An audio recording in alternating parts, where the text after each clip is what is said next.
अस्सलाम वालेकुम। I hope कि आप सब ठीक होंगे। समटाइम ऐसा होता है ना कि हम लोग कहीं बाहर होते हैं but we have no idea कि हम कहाँ जाएं। So same thing happens with us. हम भी बच्चों के साथ बाहर आए एंड रैंडमली बस रोड्स पे हम लोग भी घूम रहे थे, तो इतने में हम लोग को ना कबाइल सेंटर मिला। सो हमने सोचा कि क्यों ना कबाइल सेंटर को चेक किया जाए। सो हम लोग यहाँ पे आए एंड काफ़ी रश था और बच्चे तो आते ही जस्ट टॉय सेक्शन में आ गए एंड इंसिस्ट करने लग गए कि हमें ये टॉयज़ चाहिए। सो मैं टॉय चेक करने लग गई और उनकी क्वालिटी भी। सो यहाँ पे मैं प्राइसेस भी देख रही थी साथ में एंड क्वालिटी भी टॉयज़ की देख रही थी। यहाँ पे बहुत सारी जो है ना वो वैरायटी थी टॉयज़ की और बहुत सारी कलेक्शन थी, बहुत कुछ था। बट कुछ जो थे टॉयज़ वो गुड क्वालिटी में थे एंड कुछ जो थे वो लो क्वालिटी में यहाँ पे अवेलेबल थे। प्राइसेस भी सेम ऐसे थी इनकी, कुछ की प्राइसेस अच्छी थी एंड कुछ लो प्राइसेस में अवेलेबल थे। सो बच्चे तो जस्ट मुझे दिखा रहे थे कि कार्स हैं मम्मा एंड ऑल दिस, ये गन ये भी लें, बट मैं जस्ट ना क्वालिटी को देख रही थी कि भाई मुझे लेना चाहिए या नहीं। सो बच्चों को तो अंदाज़ा नहीं होता ना क्वालिटीज़ के बारे में, उनके लिए बस टॉयज़ हैं और उनके साथ खेलना है। सो यहाँ पे और भी बहुत सारे छोटे बच्चों के टॉयज़ जो थे वो अवेलेबल थे। एक टॉय था जो कि बबल रॉकेट था, ये मुझे अच्छा लगा, क्वालिटी वाइज भी अच्छा था, सो मैंने इसको ले लिया। बाकी तो छोटे बच्चों के टॉयज़ थे जो बहुत छोटे बच्चे हैं उनके लिए था, लाइक बेबीज़ के लिए। ये एक प्ले मैट था जिसको पजल मैट भी कह सकते हैं। सो इस पे बच्चे खेल सकते हैं बैठ के। पहले मैंने सोचा इसको ले लेती हूँ बट देन मुझे लगा कि वो छोटे बच्चों के लिए, सो मैंने इसको बाय नहीं किया, इसको रख दिया वापस। बाकी टॉयज़ लाइक कार्स एंड सब चीज़ें जो थी वो छोटे बच्चों के लिए थी। ये एक टॉय था जो कि इस्लामिक पॉइंट ऑफ व्यू से तो बहुत अच्छा था, काफ़ी इसमें आप इस्लामिक नॉलेज था, बट इसमें ये क्वालिटी वाइज इतना अच्छा नहीं था, बहुत जल्दी इसने ख़राब हो जाना था। सो यहाँ पे बारबीज थी, डॉल्स थी और बहुत कुछ था, लेकिन वो बहुत छोटे बच्चों के लिए टॉयज़ थे और क्वालिटी भी इतनी कोई इनकी अच्छी नहीं थी। ये कुछ टोडलर्स के लिए टॉयज़ थे, लाइक जो छोटे बच्चे हैं वो इनके साथ खेलते हैं। सो मैं जैसे इनको चेक कर रही थी, बच्चे तो निकल ही नहीं रहे थे।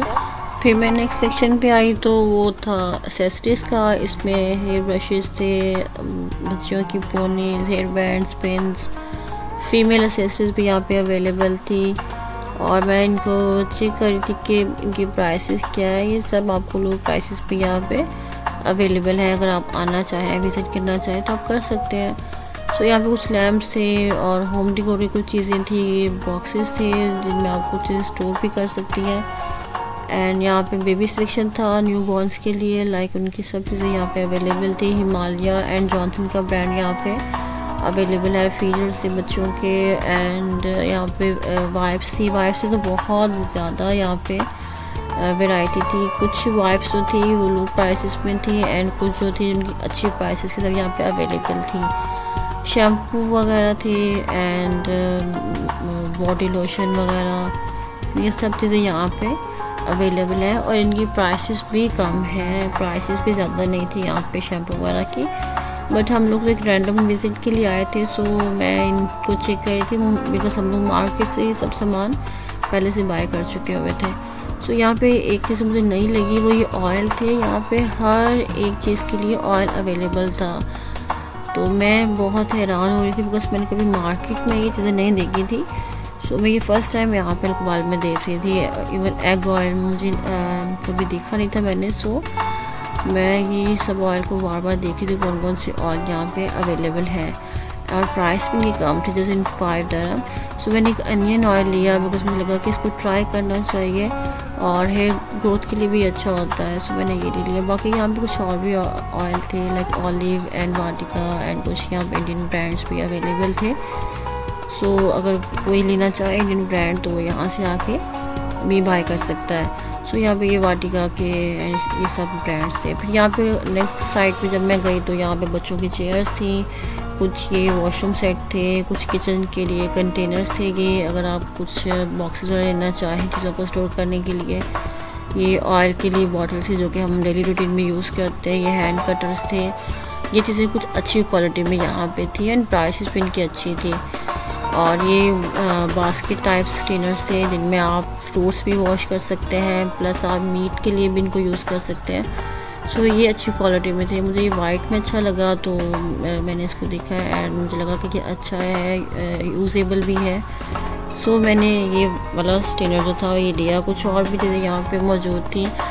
फिर ये फ्रूट बास्केट थी और इससे ज़्यादा मुझे फ्रूट बास्केट से ज़्यादा मुझे ये फ्रूट स्टोरेज कंटेनर लगे, बिकॉज़ ये बहुत अच्छी क्वालिटी में थे। इवन ये प्लास्टिक का था बट बिल्कुल ग्लास की तरह से इसकी जो प्लास्टिक थी वो लग रही थी। सो मैंने वो देखा एंड मैंने इसकी प्राइस है कि जस्ट इन 13 dirham। सो मैंने ये वाला कंटेनर लिया। इसमें आप एग भी स्टोर कर सकते हैं और अपने फ्रूट्स वगैरह भी जो आपको चाहिए वो भी आप इसमें स्टोर कर सकते हैं। सो यहाँ पे कुछ क्रॉकरी थी लेकिन यहाँ पे कप्स छोटे थे। सो बिकॉज हम लोग तो चाय के लिए बड़े कप यूज़ करते हैं, सो मैंने ये नहीं लिया। इसके अलावा मुझे ये चीज़ बहुत अच्छी लगी थी। ये बॉक्स था जिसमें आप टॉफ़ीज़, कैंडीज़, बिस्किट्स, चॉकलेट्स कुछ भी आप इसमें रख सकते हैं। सो मैंने ये एक बॉक्स लिया, ये मुझे अच्छा लगा।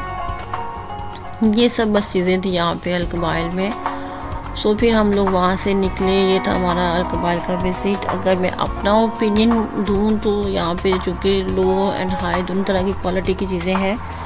सो अगर आप आना चाहें तो आप ज़रूर आ सकते हैं और उसको विज़िट कर सकते हैं, बिकॉज़ अपनी अपनी चॉइसेस होती हैं। सो ये थी मेरी वीडियो एंड अच्छी लगी आपको तो प्लीज़ ज़रूर लाइक कीजिएगा। Thank you so much. अल्लाह हाफ़िज़।